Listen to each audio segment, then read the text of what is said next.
위로 하나님, 옆으로 성도, 밖으로 이웃과의 사귐과 섬김을 소망하고 또한 추구하는 워싱턴 사귐의 교회입니다. 오늘은 3월 14일 사순절 네 번째 주일인데요. 오늘 또 영상으로 드리는 이 예배, 여러분이 있는 곳, 그곳이 성소가 되고 거룩한 하나님과의 만남의 자리가 될 수 있기를 간절히 소망합니다. 또한 우리가 먼 몸으로는 흩어져서 예배 드리지만 영적으로는 한 몸 되어서 이 시간 우리의 예배를 통해 주님께서 높아지시기를 기원합니다. 댁에 계시지만 함께 한자리에 있다고 생각하시고 일어나셔서 경배 찬양 635장 함께 부르겠습니다.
마시고 악에서 구원하소서.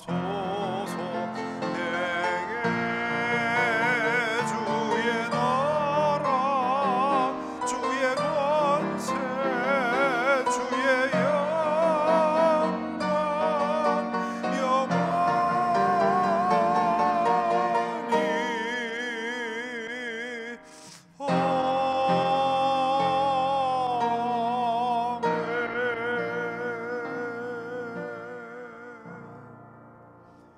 예배의 부름을 위해 잠시 고개 숙여주시기 바랍니다.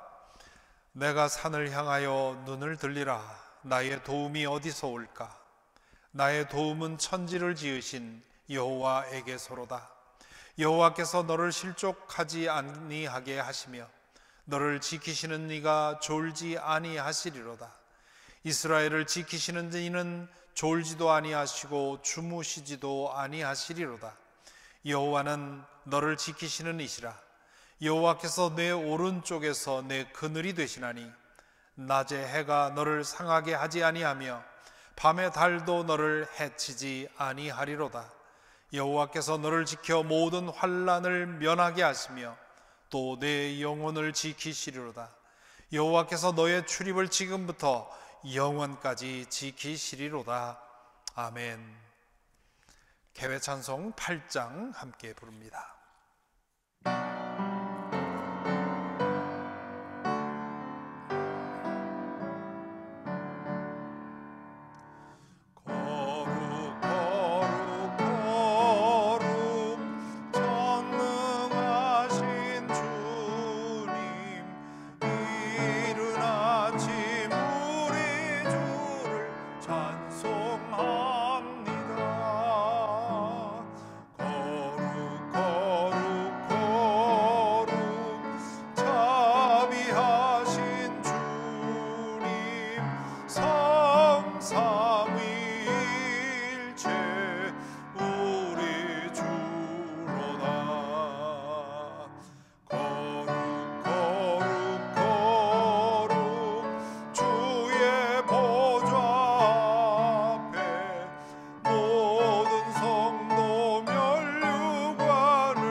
천사 모두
사도신경으로 우리의 신앙을 고백합니다.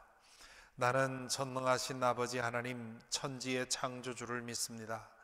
나는 그의 유일하신 아들 우리 주 예수 그리스도를 믿습니다. 그는 성령으로 잉태되어 동정녀 마리아에게서 나시고 본디오 빌라도에게 고난을 받아 십자가에 못 박혀 죽으시고 장사된 지 사흘 만에 죽은 자 가운데서 다시 살아나셨으며 하늘에 오르시어 전능하신 아버지 하나님 우편에 앉아 계시다가 거기로부터 살아있는 자와 죽은 자를 심판하러 오십니다. 나는 성령을 믿으며 거룩한 공교회와 성도의 교제와 죄를 용서받는 것과 몸의 부활과 영생을 믿습니다. 아멘. 자리에 앉으시기 바랍니다. 이제 김혜진 자매님께서 회중기도 인도해 주시고 또한 오늘 말씀 봉독해 주시겠습니다.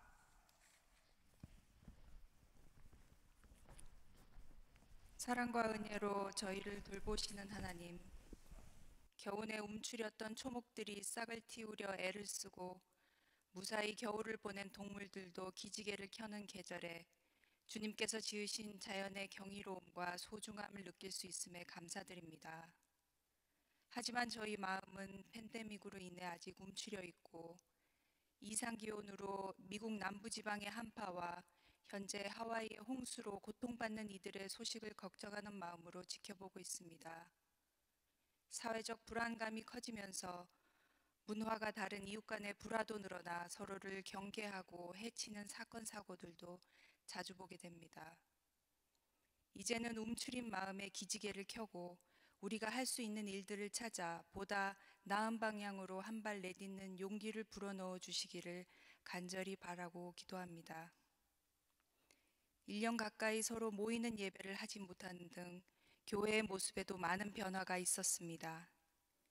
예수님께서 사마리아 땅 수가성 여인을 통해 가르치신 참된 예배, 즉 영과 진리로 드리는 예배를 아버지께서 기뻐 받으신다는 것을 마음에 깊이 두고 팬데믹에도 안전하면서 성도 사이의 교통이 끊이지 않고 하나님과 풍성한 사랑의 관계를 가지는 최선의 방법을 찾을 수 있도록 저희에게 지혜를 허락하여 주시옵소서. 질병이나 경제적 혹은 관계의 어려움으로 고통받는 이들의 마음을 위로하시고 처한 상황은 고달프지만 사망의 권세도 이기신 예수 그리스도의 능력을 믿고 승리하는 삶을 살 수 있도록 힘을 주시옵소서. 눈물과 한숨이 없다는 천국의 삶을 소망으로 두고 주님 안에서 평안할 때에 이 모든 것이 하나님의 영광을 이루는 것임을 잊지 않게 하시옵소서.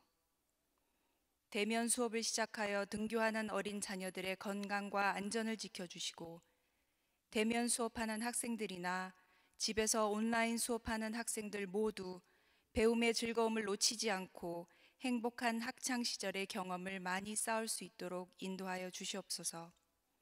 오늘 말씀 준비하신 설교자와 온라인 예배를 돕는 성도들에게 성령님께서 함께 하시기를 바라며 이 모든 말씀 사랑이신 예수 그리스도 이름으로 기도합니다.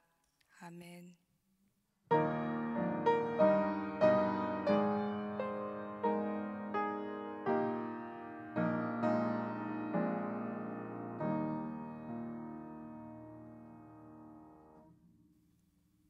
오늘 우리에게 주시는 하나님의 말씀은 베드로전서 4장 7절부터 11절까지입니다.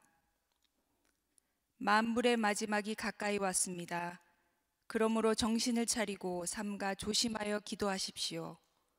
무엇보다도 먼저 서로 뜨겁게 사랑하십시오. 사랑은 허다한 죄를 덮어줍니다. 불평 없이 서로 따뜻하게 대접하십시오. 각 사람은 은사를 받은 대로 하나님의 여러 가지 은혜를 맡은 선한 관리인으로서 서로 봉사하십시오. 말을 하는 사람은 하나님의 말씀을 전파하는 사람답게 하고 봉사하는 사람은 하나님께서 주시는 힘으로 봉사하는 사람답게 하십시오. 그리하면 하나님이 모든 일에 예수 그리스도로 말미암아 영광을 받으실 것입니다. 영광과 권세가 영원 무궁하도록 그에게 있습니다. 아멘. 이것은 주님의 말씀입니다.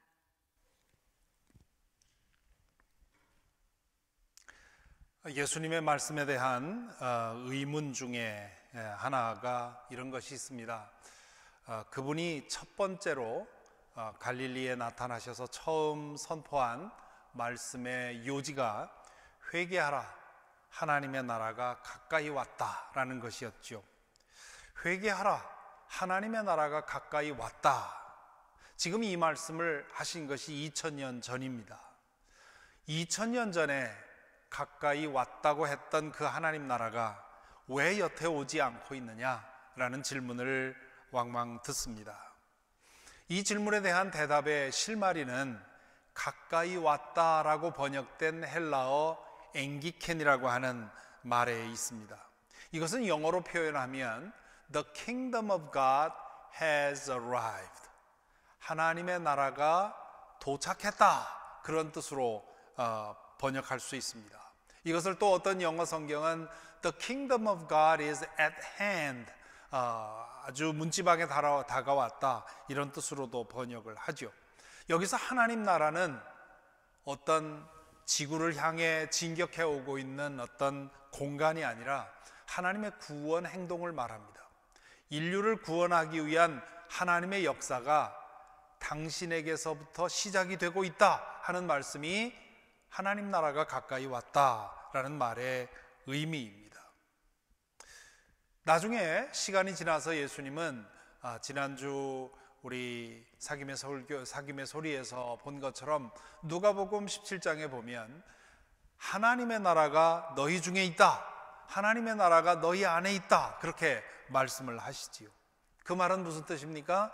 하나님께서 역사하시는 구원의 역사가 지금 당신을 통해서 일어나고 있다는 뜻입니다. 그렇게 예수님에 의해서 시작이 되었고 예수님을 통해서 진행되었던, 그리고 지금까지 이어져 오고 있는 그 하나님의 구원의 역사가 때가 되면 완성되고 종결된다는 뜻입니다. 이 때를, 이 하나님의 구원의 역사가 완성되는 때를 우리는 종말이라고도 부르고 재림이라고도 부릅니다. 인류 역사의 시각에서 보면 이제 인류 역사가 끝나는 것이니까 종말이고요. 영적으로 부활하셔서 승천하셨던 예수님께서 우리에게 다시 나타나는 점에서 재림이라고 얘기를 합니다. 이것은 예수 그리스도를 통해서 시작된 하나님의 구원의 역사가 완성되는 것을 말합니다. 그러니까 2000년 전에 예수님이 오신 것은 영원하고 절대적인 차원에 계시던 하나님께서, 하나님의 아들이 이 시간과 공간 안으로 들어와서 우리를 구원하신 사건이고요. 이제 예수님의 재림, 다시 오시는 사건은 하나님의 그 영원하고 절대적인 나라가 오늘 우리가 경험하고 있는 이 세상을 집어삼켜서 변모시키는, 그래서 그것을 새하늘과 새 땅이라고 얘기를 합니다. 자, 이때가 언제 올 것이냐, 이것이 많은 사람들의 궁금증이지요. 그리고 이 궁금증이 그동안 수많은 이단을 만들어냈습니다. 그것을 시한부 종말론이라고 하지요. 언제 어느 때 재림이 온다, 이렇게 예고하는 것이지요. 지난 2000년 동안 수많은 사람들이 그런 예언을 했는데요, 그때마다 다 틀렸습니다. 그러므로 지금 누가 어떠한 증거를 가지고 또다시 여러분들에게 그런 얘기를 한다 해도 그건 분명히 틀렸다고 얘기할 수 있습니다. 예수님께서 뭐라고 하셨습니까? 그 날과 그 시는 아무도 모른다, 천사도 모르고 아들도 모른다, 그것은 아버지 하나님만 아신다고 말씀을 하셨습니다. 이 마지막 종말에 대해서 우리가 알고 있는 확실한 사실 두 가지가 있습니다. 하나는 그때는 반드시 온다는 것이고요, 두 번째는 그때를 미리 알 수는 없다는 사실입니다. 자, 그렇다면 반드시 오긴 오는데 언제 올지 알 수 없는 이 때에 대해서 우리는 어떻게 대비하면 좋겠습니까? 예수 그리스도는 그것을 도둑에 관한 비유로 말씀을 하셨지요. 도둑이 분명히 침입해 들어올 거다, 언젠가는 올 거다 라고 생각하는 사람이라면 항상 그 도둑이 오는 것에 대해서 대비되어 있을 거라는 거죠. 오늘 우리식으로 비유를 바꾸면 지금 이 코비드 팬데믹 시대에 우리 모두는 어떤 마음을 갖고 살아야 합니까? 오늘도 내가 감염될 수 있다고 하는 경각심을 가지고 살아야죠. 그러므로 그런 경각심을 가지면 항상 깨어 있게 되죠. 조심하게 되고요. 예수님께서 제자들에게 하신 말씀은 그날이 오늘 올 수도 있다고 하는 생각 갖고 살라는 것이죠. 고난과 환난과 박해가 심해지면 그 가능성이 더 높아집니다. 왜냐하면 성경에 끊임없이 나옵니다마는 재림의 때, 종말의 때가 오면 환난과 전쟁과 기근과 온갖 재앙들이 일어날 것이라고 얘기를 했습니다. 그렇기 때문에 어떤 전쟁이나 어떤 환난이 일어난다고 해서 그때다라고 단정해서는 안 되지만 그때일 수 있겠다는 경각심을 더 높여야 된다는 것입니다. 그래서 오늘 읽은 말씀 베드로전서 4장 7절을 펴시기 바랍니다. 오늘 또 말씀을 한 절 한 절 따라가면서 말씀을 들으시기 바랍니다. 4장 7절 첫 절에서 뭐라고 합니까?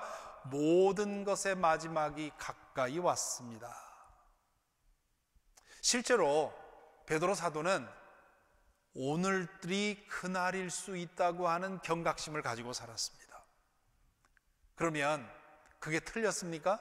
오늘 우리는 2000년이 지나도 그날이 안 왔으니 이건 뭐 한참 늦어질 거다라고 생각해야 되겠습니까? 아닙니다.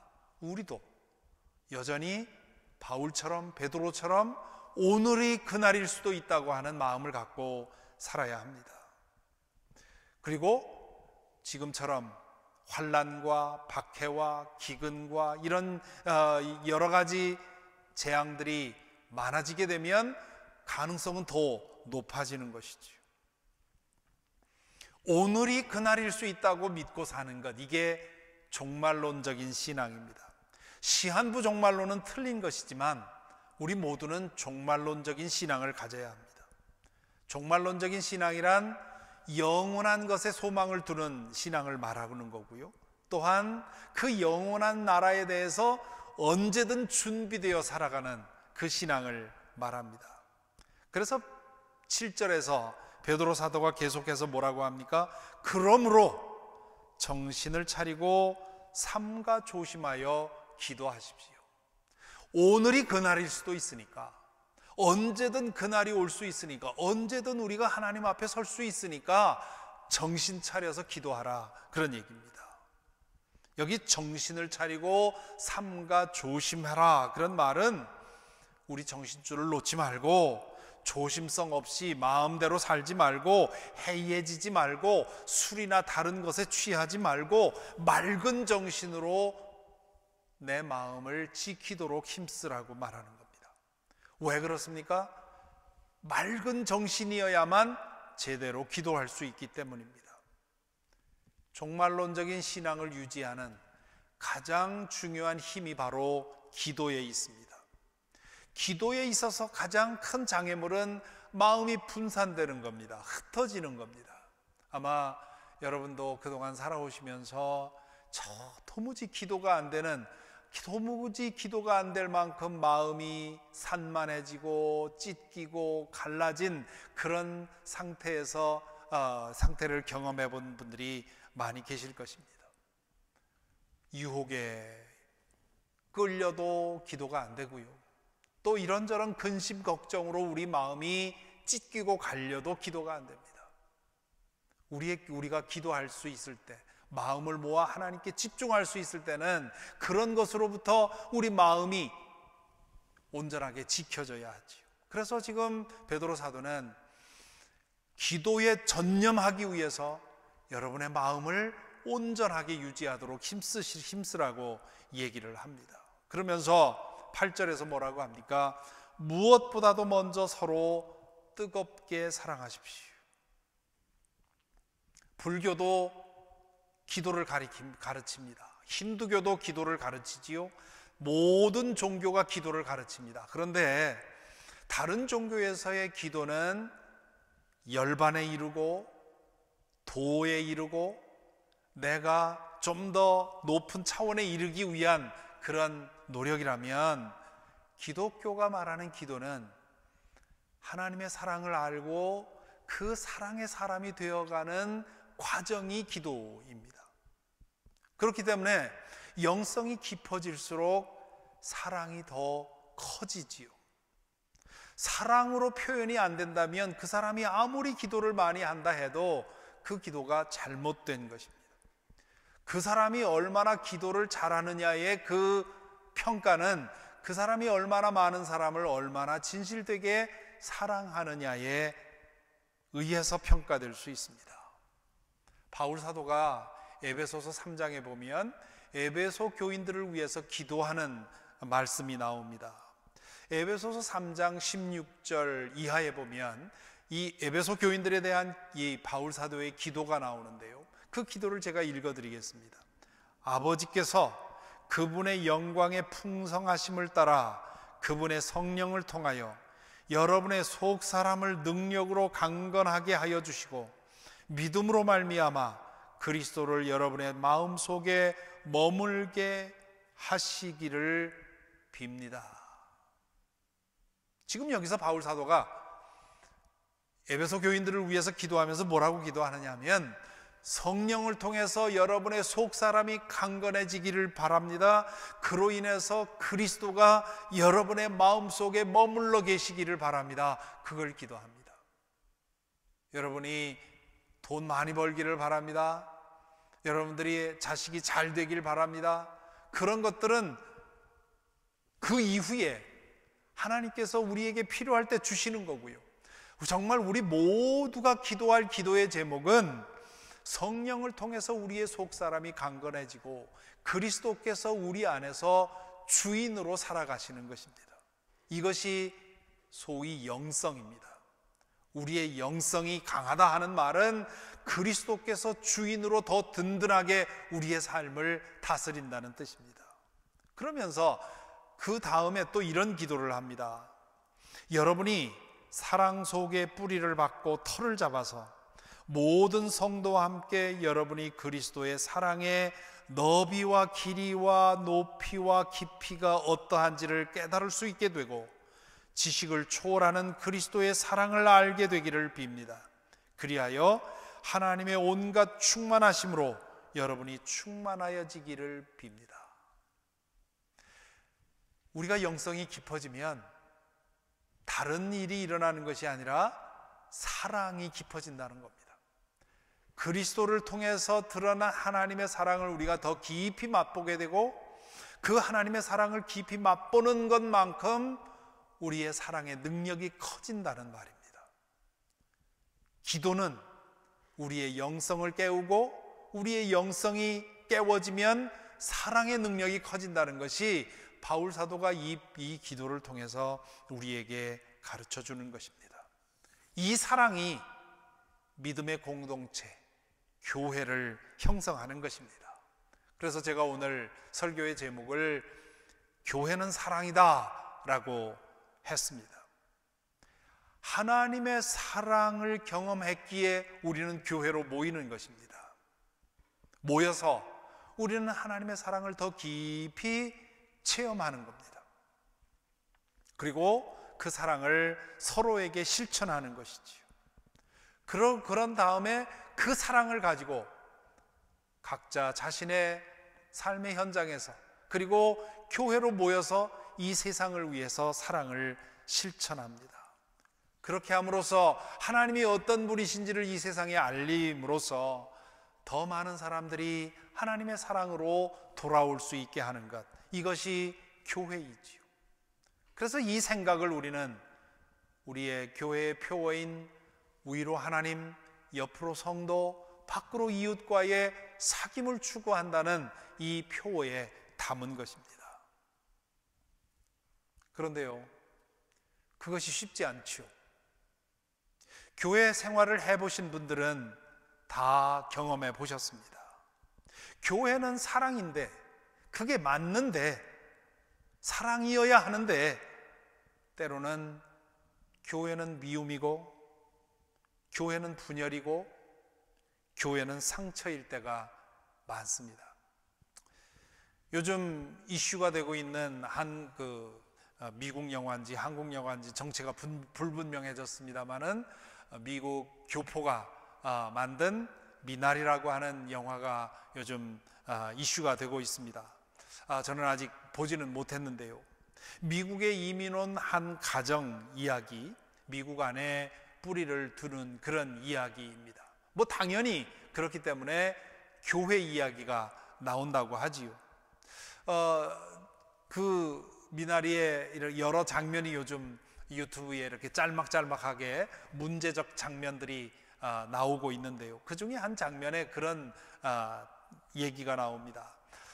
그 시골에 가서 이제 농사를 짓고 있는 그 한인 이민자 가정에게 누군가가 묻지요. 왜 이곳에 한인교회를 시작하지 않느냐? 한인들이 어디 정착하면 교회부터 시작하는데 왜 그 한인교회 시작해보지 않느냐? 그렇게 얘기를 하니까 그 주인공이 한인교회에서 상처받고 이곳에 왔는데 왜 그 상처투성이인 교회를 다시 시작해야 되느냐라고 질문을 합니다.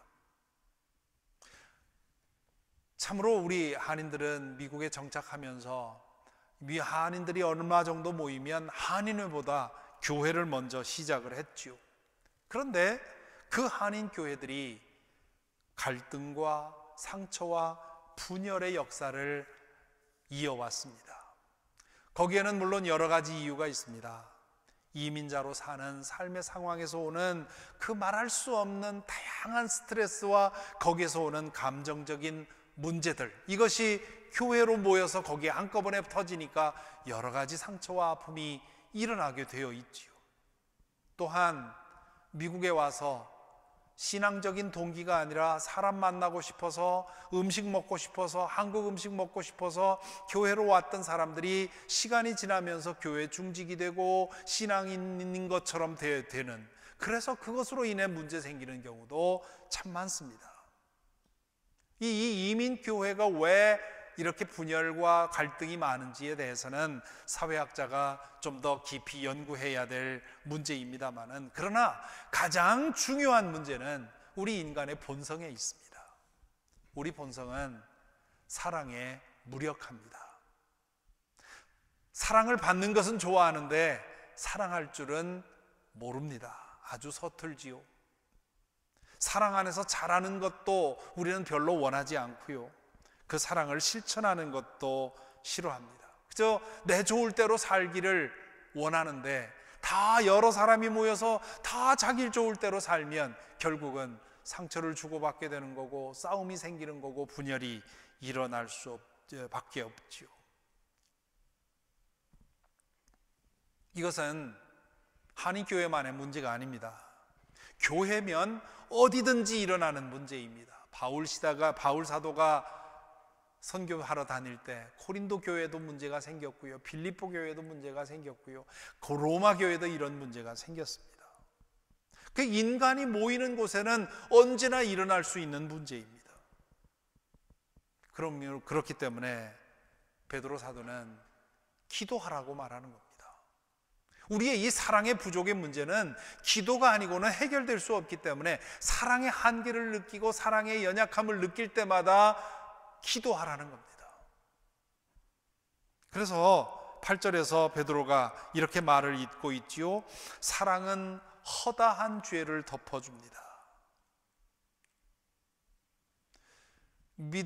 사랑은 허다한 죄를 덮어줍니다. 이 허다한 죄라고 하는 건 뭘까요? 교회로 모여서, 믿음의 공동체로 모여서 우리가 서로에게 상처 주는 것들, 그런 것들을 말하는 겁니다.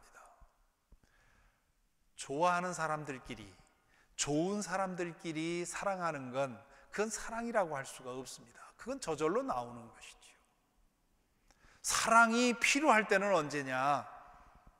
거북한 사람을 대해야 할 때, 상대하기 싫은 사람을 대해야 할 때, 나와 이념이 다른 사람을 대해야 할 때, 정치색이 다른 사람을 대해야 할 때, 나와 사고방식이 다른 사람, 취향이 다른 사람, 아무 이유도 없이 부정적이고 자꾸만 상처 주는 사람, 이런 사람들, 사랑은 이런 사람들과 함께 하는 것을 통해서 그 진가를 드러나게 되어 있습니다.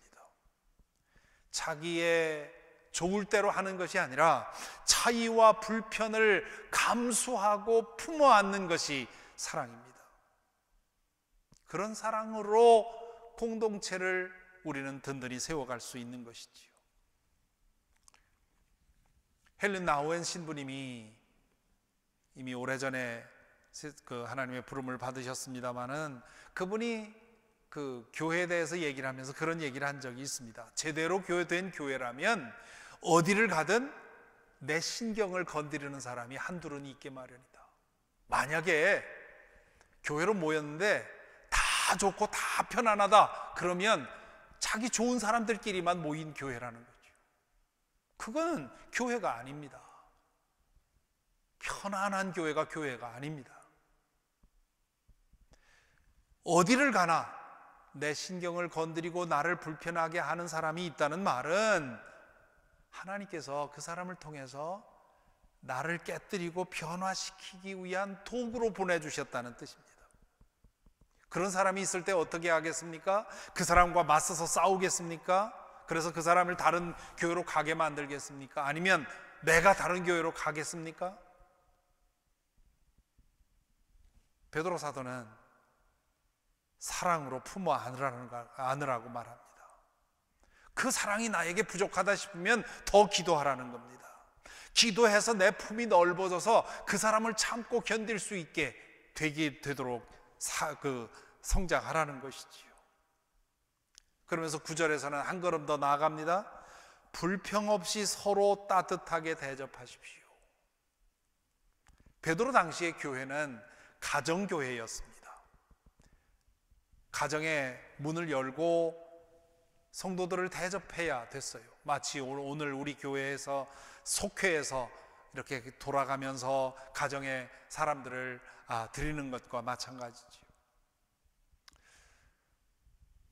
예배당에서 거북한 사람과 같은 공간에 앉아 있는 것도 때로 너무 고통스럽다고 하는 말씀을 듣습니다. 그런데 그런 사람을 자기 집에 드리고 환대하고 대접하라는 겁니다. 좋아하는 사람 대접하는 것도 거듭하다 보면 어려운데 나를 힘들게 하는 사람, 내가 거북한 사람, 그런 사람까지도 환대하라고 지금 말하고 있는 겁니다. 그러니 그 불평이 나올 수밖에 없죠. 그렇기 때문에 불평하지 말라는 겁니다. 불평 없이 서로 따뜻하게 대접하십시오 얘기를 합니다. 그게 인성으로는 되질 않습니다. 그래서 기도밖에는 답이 없기 때문에 기도하라는 것이지요. 그리고는 10절에서 뭐라고 합니까? 각 사람은 은사를 받은 대로 하나님의 여러 가지 은혜를 맡은 선한 관리인으로서 서로 봉사하십시오. 지금 이 10절이 매우 중요합니다. 각 사람은 은사를 받은 대로 하나님의 여러 가지 은혜를 맡은 선한 관리인으로서 서로 봉사하십시오. 교회로 모여 있을 때 그 안에 모인 사람 모두는 은사를 가지고 있다는 겁니다. 어떤 사람은 말씀의 은사, 위로의 은사, 기도의 은사, 찬양의 은사, 섬김의 은사, 사무 행정의 은사, 방언의 은사, 예언의 은사, 신유의 은사 등등 성령께서 한 교회를 위해서 모든 사람에게 각각의 사람에게 은사를 주셨다는 겁니다. 그러므로 나는 은사가 없어 이렇게 생각하지 마시기 바랍니다. 오늘 우리는 방언, 신유, 예언 이런 것만 은사라고 생각하기 때문에 나는 은사가 없다고 생각을 합니다. 아닙니다. 여러분에게도 은사가 있습니다. 성령께 여러분을 맡기고 하나님의 교회를 위해서 봉사하다 보면 나에게 어떤 은사가 있는지를 발견하게 되는 것이지요. 그런데 그 은사를 왜 주시느냐? 하나님의 여러 가지 은혜가 우리 속에 넘치게 하기 위한 것입니다. 그 하나님의 여러 가지 은혜란 뭡니까? 우리가 교회로 모여서 경험하는 말씀과 은혜와 소망과 기쁨과 이런 모든 좋은 것들을 하나님께서 우리에게 맡겨주셨다는 겁니다. 그러므로 우리 모두가 우리 각자에게 맡겨진 은사를 따라 섬길 때 그런 좋은 은혜가 우리 교회를 통해 드러나게 된다는 말이죠. 그러면서 11절에서 좀 더 부연해서 뭐라고 합니까? 말을 하는 사람은 하나님의 말씀을 전파하는 사람답게 하고, 저처럼 설교를 하거나 혹은 성경 공부를 인도하는 사람을 말하는 거죠.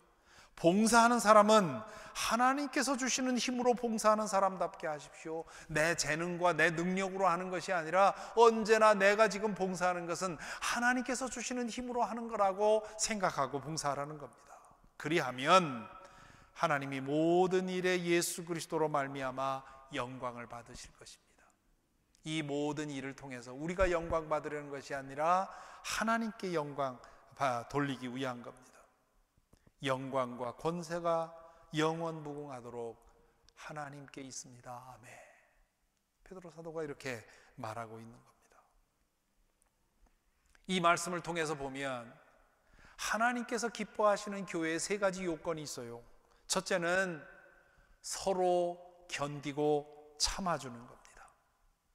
이건 소극적인 거죠. 내가 불편하고 내가 좀 거북하고 해도 견디는 거죠. 같이 버티는 거죠. 두 번째는 서로를 환대하는 겁니다.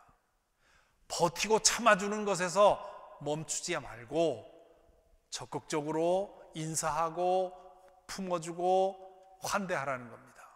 그리고 세 번째는 자신의 은사를 따라 섬기는 겁니다. 그러니까 이게 소극적인 것으로부터 점점 적극적인 것으로 나가는 거죠. 때때로 나에게 거북한 사람이 있어도 참아주고 견디는 것, 이건 소극적인 것이고, 그 사람을 환대하고 할 수 있는 대로 품어주는 것, 좀 더 적극적인 것이고요. 그리고 나에게 은사가 있을 때 그 사람을 위해서 섬기는 것, 이건 더 한 걸음 더 나아갑니다. 이 모든 게 뭡니까? 사랑이에요. 사실 우리 사랑이라는 말처럼 모호한 개념이 없습니다. 다 아는 개념 같은데 사랑이 뭐냐? 사랑하는 거하고 좋아하는 거하고 어떻게 구별할 수 있느냐? 구별 못합니다. 그래서 언젠가 제가 그런 얘기를 제 페이스북에 쓴 적이 있는데요. 사랑이 뭘까 고민을 해보는데 아무래도 정의가 안 돼요.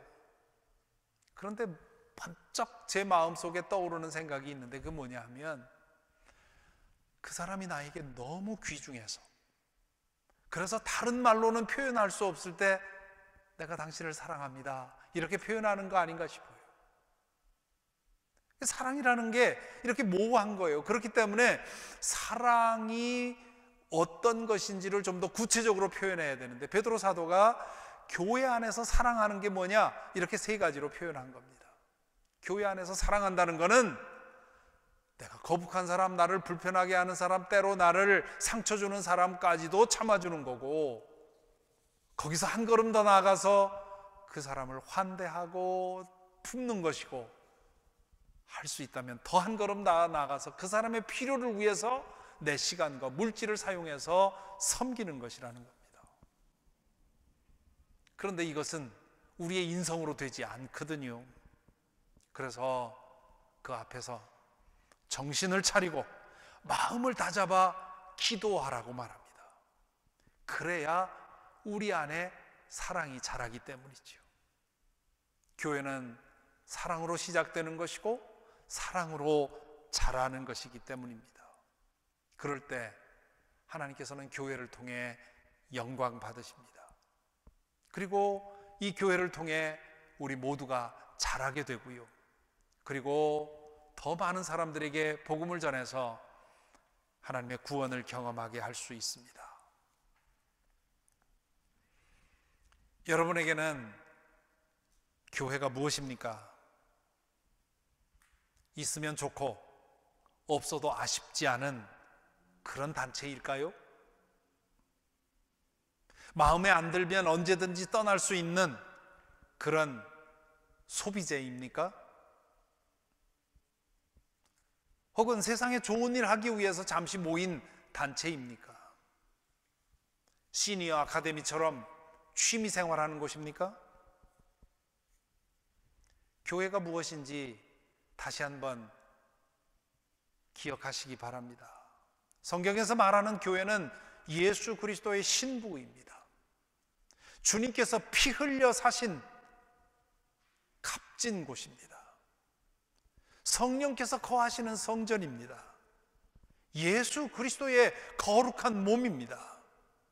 하나님 나라를 이 세상에 보여주는 둘도 없는 모임이 교회입니다. 예수 그리스도를 믿는 사람은 모두 교회로 연합하도록 부름을 받았습니다. 하나님께서 이 구원을 완성하실 때까지, 예수 그리스도께서 재림하셔서 새하늘과 새 땅이 임할 때까지 이 교회는 든든히 서 있을 것입니다. 역사에 따라서 교회가 부침은 겪겠지요. 어떤 때는 교회가 부흥하고 어떤 때는 교회가 쇠락하겠지만, 그러나 교회는 지난 2000년 동안 꾸준히 살아 있었습니다. 앞으로도 그럴 것입니다. 교회가 무엇인지를 제대로 알면, 교회는 나를 위해서, 나의 필요를 위해서 사용하다 버리는 소비재가 아니라 내가 교회를 위해서 헌신하고 사랑해야 되는 그런 영원한 그리스도의 신부라고 하는 사실을 우리는 기억하게 될 것입니다. 따라서 교회는 때 사랑의 대상입니다. 이런 교회를 꿈꾸며 마음 모아 기도하기를 힘쓰고, 기도 가운데서 사랑이 자라기를 힘쓰고, 그리고 그 사랑으로 더 든든하고 거룩한 교회를 섬기는 것, 이것이 우리 모두가 교회를 향해서 꿈꾸고 기도해야 할 사항입니다. 이렇게 할 때 교회를 통해서 하나님께서 영광 받으시고 구원받는 사람은 늘어가게 될 것입니다. 이것이 교회를 향한 저의 소망이고요, 베드로의 소망이었고요, 또 오늘 이 말씀을 나누며 우리 워싱턴 사김의 교회, 그리고 이 말씀을 듣는 모든 분들, 교회를, 내가 속한 교회를 이렇게 소망하며 기도하며 사랑의 공동체가 되도록, 교회는 사랑이다라는 이 정의가 내가 속한 교회에서 실현이 될 수 있도록 더 열심히 기도하고 더 뜨겁게 사랑하기를 힘쓰는, 그래서 이 땅의 모든 교회들을 통해 사랑이 더욱더 선명하게 드러나는 그런 은혜가 있기를 간절히 기원합니다. 최근에 좋은 찬양을 많이 만들어내는 분이 있는데요, 염평안이라고 하는 분인데, 그분이 지은 찬양 중에 교회라는 찬양이 있습니다. 그 가사를 먼저 좀 제가 읽어드리겠는데요, 사람이 넘치기보다는 사랑이 넘치는 교회, 섬김을 원하기보다는 섬김의 기쁨을 알아가는 교회, 세상이 주목하기보다는 주님이 주목하는 교회, 화려한 겉모습보다는 중심이 주를 향한 교회, 내 작은 생각보다도 하나됨의 소중함을 아는 교회, 세상에 알려지기보다 서로가 서로를 깊이 아는 교회, 주님이 피로 사신 아름다운 교회, 서로를 사랑함으로 하나 되는 교회, 주님이 머리 되신 거룩한 교회, 우리 함께 만들어가요 라고 하는 가사인데요, 2년 전에 우리 교회 수양회 강사로 오셨던 LA 연합교회 이창민 목사님의 사모님 이지연 사모님께서 이 찬양을 부른 영상을 보았는데요, 이 오늘 말씀을 나누면서 같이 이 찬양을 들었으면 좋겠다 싶어서 이 목사님께 부탁을 해서 영상을 보내달라고 했습니다. 이 배경사진은 LA 연합교회 사진인데요, 이 사모님의 찬양을 들으시면서 우리 워싱턴 사김의 교회에 대한 우리의 갈망과 우리의 기도가 더 뜨거워지게 되기를 소망합니다. 찬양 듣겠습니다.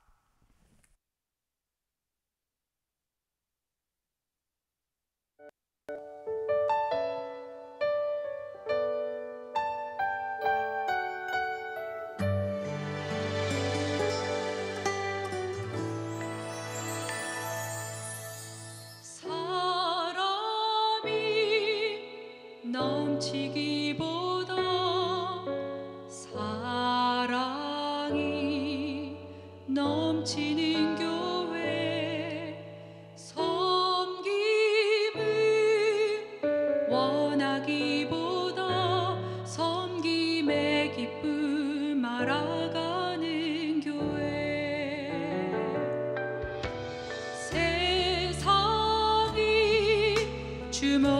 알려지기보다 주님이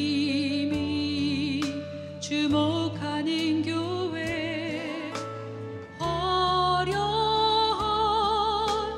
겉모습보다 중심이 주를 향한 교회, 주님이 피로 사신 아름다운 교회, 서로를 사랑함으로 하나 되는 교회, 주님이 머리 되신 거룩한 교회, 우리 함께 만들어가요.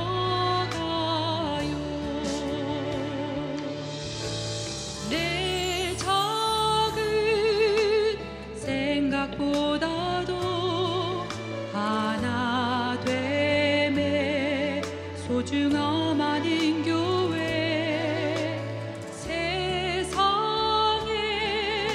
알려지기보다 서로가 서로를 깊이 아는 교회, 주님이 피로 사신 아름다운 교회, 서로를 사랑함으로 하나 되는 교회, 주님이 머리 되신 거룩한 교회, 우리 함께 만들어가요.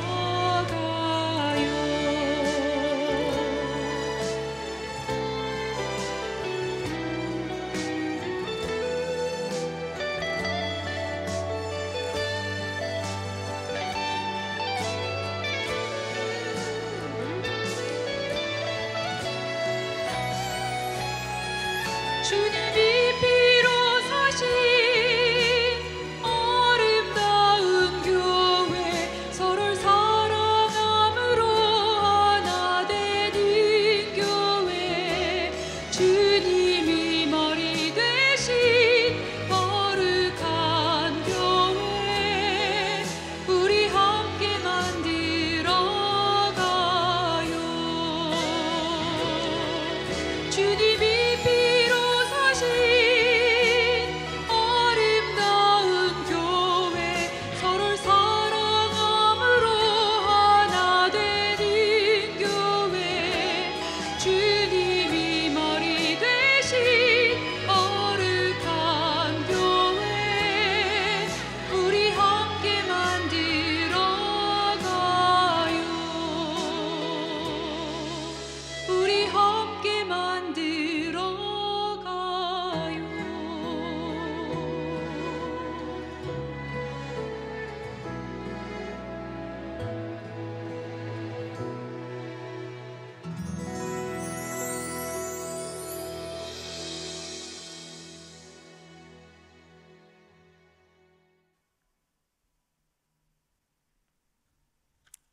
네, 감사합니다. 기도하겠습니다. 이 시간 교회에 대한 여러분의 생각을 되돌아보시기 바랍니다. 과연 교회의 사이즈만큼 교회에 대한 여러분의 마음이 그렇게 큽니까? 혹시 요즘 세태를 따라서 교회를 소비재처럼, 백화점처럼 내가 얼마든지 선택하고 버릴 수 있는 것으로 생각하는 것은 아닙니까? 정말 그리스도의 거룩한 몸으로, 그리스도의 신부로, 하나님의 성전으로 그렇게 교회를 생각하며 교회를 위해 기도하고 사랑하며 헌신하기를 다짐하십니까? 지금 이 교회가 나의 평생의 교회라고 생각하고 오늘 말씀대로 열심히 기도하여 사랑의 능력으로 서로를 품고 견뎌주며 또한 환대하며 우리에게 주어진 은사를 따라 섬기는, 그래서 이념도 다르고 정치색도 다르고 취미도 다르고 취향도 다르고 많이 다르지만 그러나 사랑으로 하나 되어 하나님의 영광을 높이는 그런 교회 되기를 소망하며 기도해야 하겠습니다. 우리 교회가 그렇게 되기 위해서는 먼저 내가 그렇게 돼야 합니다. 주님, 내가 교회를 더욱 사랑하게 하여 주옵소서. 교회를 사랑하기에 더 기도하게 하여 주옵소서. 더 기도해서 내 사랑이 더 늘어나게 하여 주옵소서. 그리하여 교회 안에서 때로는 어렵고 힘든 사람까지도 참고 품어주며 견뎌주며 환대하고 사랑으로 섬기는 우리가 되게 하여 주옵소서. 그리해서 우리 교회가 사랑으로 소문난 교회 되게 하옵소서. 사랑으로 하나로 뭉친 교회 되게 하옵소서. 사랑으로 하나님의 영광을 드러내는 교회 되게 하옵소서 하는 그런 기도가 우리 중에 있어야 할 줄로 믿습니다. 우리 함께 여러분 각자 성령께서 주시는 은혜대로 이 시간 기도하겠습니다.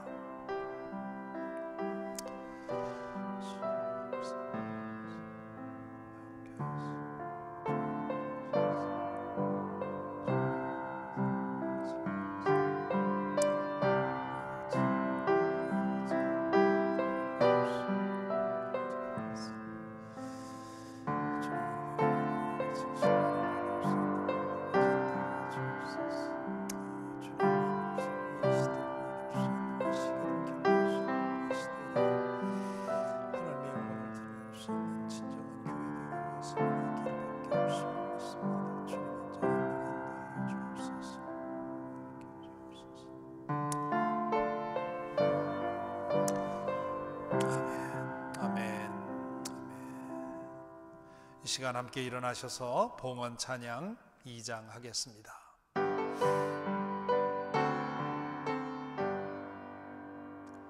찬양 성부 성자 성령 성삼위일체께 영원 무궁하기까지 영광을 돌리세 영광을 돌리세. 아멘.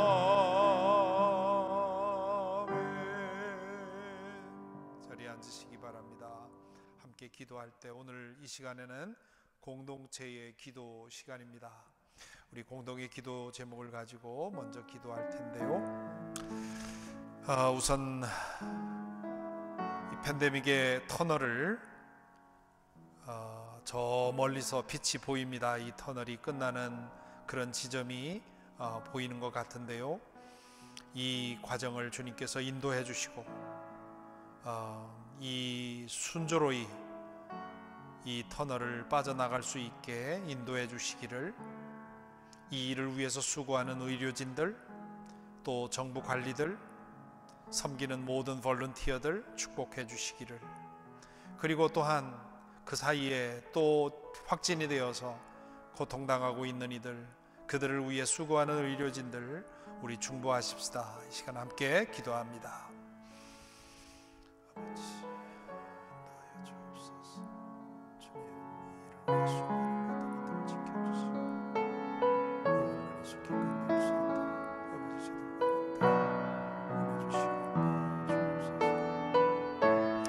아버지,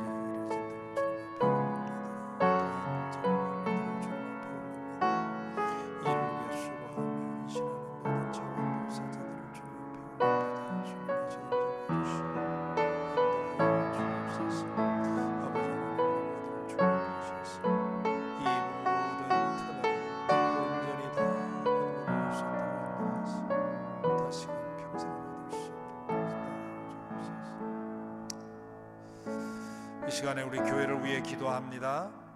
우리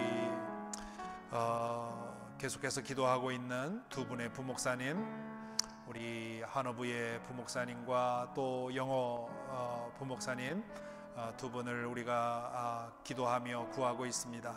주님께서 이미 준비하고 기다리시는 줄 믿는데요, 우리를 인도하셔서 그 길을 찾게 하옵소서. 기도해 주시기 바랍니다. 또한 이미 광고 드린 것처럼 4월 11일부터 이제 부분적인 대면 예배를 시작하게 되는데 이 과정도 지켜주시고, 또 앞으로 우리 교회가 점차적으로 개방해 나갈 때 주님 그 모든 것들 서두르지 말고 안전하게 그러나 착실하게 이 모든 일을 행할 수 있도록 인도해 주시기를 구해 주시기 바랍니다. 이 시간 함께 또한 우리 교우들 가운데 사랑하는 어머니를 먼저 보낸 가정이 있습니다. 위에서 기도해 주시고, 또 항암 치료하는 이들도 있습니다. 기도해 주시기 바랍니다. 시간 함께 기도합니다.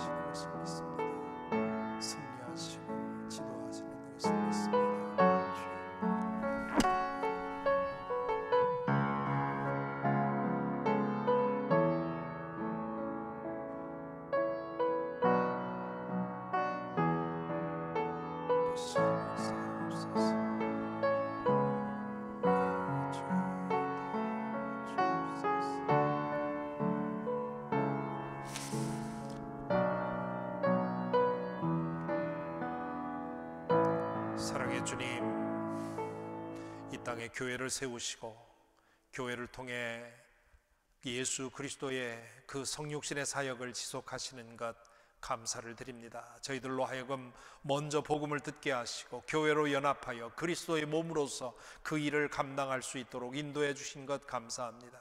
그러나 주님, 우리에게는 아직도 인간적인 본성이 남아 있어서 주님, 기도하지 아니하면 우리의 사랑이 식어지고, 사랑이 식어지면 교회로 모여서 오히려 인간적인 그런 허물만 드러낼 수 있습니다. 오 주여, 우리를 붙들어 주셔서 더 기도에 힘쓸 수 있도록 인도하시고, 그리하여 교회로 모여 사랑하기에 부족함이 없도록 우리를 붙들어 주옵소서. 특별히 우리 교회를 붙들어 주셔서 다른 것이 아니라 사랑으로 인해 주님 소문난 교회 될 수 있도록 주님께서 우리 가운데 함께 하시고 인도하여 주옵소서. 서로를 보듬어 안고 섬기며, 그리하여 그리스도의 그 모습이 우리에게서 드러날 수 있도록 주여 복 주시고 인도하여 주옵소서.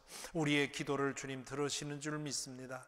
주님, 한 몸 되어서 한 마음으로 주님 앞에 기도 올려싸우니 우리의 기도를 들어주시고 응답하여 주옵소서.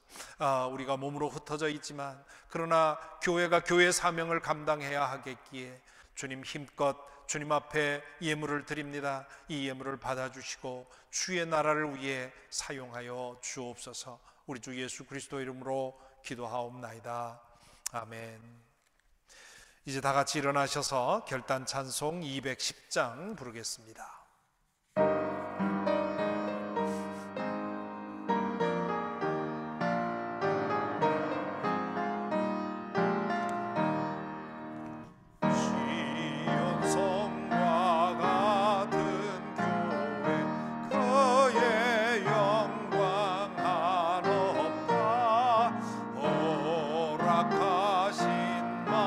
말씀대로 주가 지니사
이제는 성부, 성자, 성령 삼위일체 하나님께서 고개 숙인 모든 성도들에게 함께하여 주셔서 오늘이 주님 오시는 날일 수 있다고 하는 그런 마음으로 늘 깨어 기도함으로 우리 안에 사랑이 더욱더 늘어나고 그 사랑으로 모여 사랑의 교회를 이룰 수 있도록 인도하여 주시옵기를, 그리하여 서로를 품어 안고 견뎌주며 받은 은사대로 섬기며 하나님의 영광을 드러내는 교회로 세워짐을 받을 수 있도록 인도하여 주시옵기를 간절히 축원하옵나이다.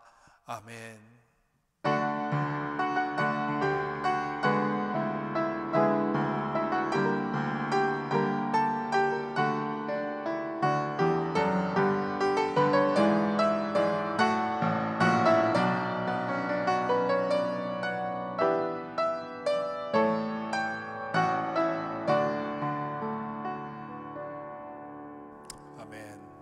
자리에 앉으시기 바랍니다. 몇 가지 알리는 말씀 드립니다. 다시 한번 오늘 예배에 참여하신 우리 사김의 교회 교우 여러분, 그리고 우리 교회 교우는 아니지만 우리 교회 영상 예배를 통해 은혜를 나누시는 모든 분들 감사합니다. 오늘은 사순절 네 번째 주일입니다. 우리를 위해서 당신의 몸을 영원한 제물로 드리신 대제사장 예수 그리스도의 은혜를 묵상하며 은혜 입기를 기도합니다. 3월 29일부터 4월 3일이 고난주간입니다.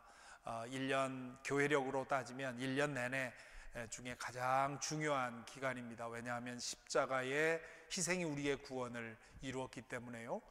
그래서 이 기간에 오전 6시에 예배당에서 새벽기도회로 모입니다. 우리 예배당이 넓기 때문에 여러분들이 오셔도 넉넉히 아무런 위험 없이 앉을 수 있습니다. 그래서 그동안 1년 동안 우리 교회로 모여서 예배드리지 못했는데 이 사순절 이 고난주간 새벽기도회가 회복의 출발점이 될 수 있도록, 또 여러분 개인의 기도 제목과 영성을 위해서 기도해 주시기 바랍니다. 부활주일 4월 4일에는 12시에 교회 마당에서 드라이브인으로 성찬식과 겸해서 예배를 드리겠습니다. 참여하지 못하는 분들을 위해서는 토요일에 예배 실황을 녹화해서 유튜브에 올리겠습니다. 그리고 이 12시에 나오시는 분들은 그 영상 예배를 드리지 않아도 그 영상 예배와 똑같은 방식으로 이 드라이브인 서비스를 하겠습니다. 이날 날씨가 좋을 것으로 기대하는데요. 모두 나오셔서 부활을 감사하고 찬양하며 또 성도들과의 교제를 나눌 수 있기를 바랍니다. 또 예배가 끝난 후에 1시부터 우리 어린이들을 위해서 에그 헌팅을 어린이 부에서 준비하고 있습니다. 부모님들 그렇게 자녀들 데리고 나오시면 좋겠습니다. 그동안 수요 성경 공부에서는 성서의 이해라는 제목으로 말씀을 나누었는데요. 모든 강의가 다 끝났습니다. 그래서 지금 유튜브에 올라 있습니다. 사김의 기도, 그 다음에 성서의 이해, 두 개의 시리즈가 지금 올라 있는데요. 참여하지 못한 분들은 이 과정을 통해서 여러분 스스로 좀 공부하실 수 있기를 바랍니다. 앞으로 한 3주 동안은 이제 간증과 기도의 시간을 가질 거고요. 그리고 4월 첫 주부터는 제자라는 제목으로 또 시리즈로 말씀을 나누겠습니다. 그래서 이 기도, 성경, 제자, 이 세 가지는 우리 교우들은 누구나 한 번씩 공부를 해서 같은 페이지에서 신앙생활 할 수 있는 그런 기초가 되기를 바랍니다. 이미 말씀드린 것처럼 우리 목회자 파송, 영어권 목사님과 우리 한어권 부목사님 파송을 위해 기도해 주시기 바랍니다. 앞으로의 모임과 행사 나와 있는데요. 고난주간 새벽기도회와 부활절 성찬 예배는 이미 말씀드렸고요. 4월 10일 부활주일 지난 다음부터 토요 새벽기도회를 시작하겠습니다. 그동안 팬데믹 동안에 안 모였는데 토요일 오전 6시에 이 자리에서 예배당에서 같이 예배드립니다. 다만 마스크를 쓰고 안전거리 지킨 상태에서 예배드리니까요. 그렇게 이해하시면 됩니다. 이제 예배실에 오시면, 앞으로 예배실에 오시면 이 하트 모양의 스티커가 예배 그 의자에 붙어 있을 겁니다. 거기가 앉으라는 자리입니다. 그래서 그 표시되어 있는 곳에만 앉으시면 다른 분과 충분한 거리를 유지할 수 있습니다. 우리 교회는 예배당도 넓고 또 천정도 높기 때문에 공기를 통해서 그 감염될 위험은 거의 없습니다. 그러므로 이 안전거리만 지키면 충분하니까요. 마스크를 쓰고 안전거리를 지킨 상태에서 토요 새벽기도회를 시작하겠고요. 그 전에 새벽기도 끝난 후에 애찬을 나누는 것, 이것은 하지 않습니다. 그리고 4월 10일 부활주일 지난 다음 주 토요일인데요. 토요일 오전 11시부터 오후 2시까지 봄철 피크닉을 하겠습니다. 이 봄철 피크닉은 장소는 에즈라 리더십 센터인데요. 여기 가면 아주 벚꽃이 워싱턴 DC보다 더 아름답습니다. 더 화려하고, 그래서 차를 타고 벚꽃 구경을 하고, 그리고 도시락을 각자 차에서 먹고, 그리고 산책하고 돌아오는, 그래서 이것도 역시 모이긴 모이지만 전혀 감염의 위험 없이 지낼 수 있도록 그렇게 하겠습니다. 그리고 4월 11일부터 부분적인 대면 예배를 시작합니다. 제가 대략적으로 추산하기는 지금 우리 교우 중에 한 30명에서 40명 정도가 2차까지 백신 접종을 받으셨습니다. 그래서 점점 늘어나고 있는데요. 4월 11일이면 아마 더 늘어나겠죠. 그래서 4월 11일부터 30명 제한으로 이 본당에서 이제 와서 예배를 드리는 분들 이제 와서 앉을 수 있습니다. 우리 CUMC는 9시 반 예배에 대면 예배를 드립니다. 그래서 9시 반 대면 예배를 드리고 난 후에 좌석을 방역을 하게 될 것이고요. 2시에 우리가 또 예배를 드리게 됩니다. 그러니까 안심하시고 주로 이제 백신을 맞으신 분들 중심으로 그 부분적인 예배 시작하니까 그렇게 기억해 주시기 바랍니다. 이미 목회서신으로 나갔습니다마는 영어 예배에 나오면서 어린이부 교사도 봉사하시고 또 UFO 우리 결식 아동들 돕는 일에 헌신해 오셨던 테레사 엄 자매님께서 어머님 소천하셔서 이번 주 화요일에 장례식을 하게 됩니다. 팬데믹 때문에 25명 제한 때문에 많이 참석 못 하겠습니다만은 기억해 주시고 기도해 주시기 바랍니다. 다시 한번 오늘 예배 참여해 주신 모든 분들 감사하고요. 또 다시 뵐 때까지 건강하게 지내시기 바랍니다. 감사합니다.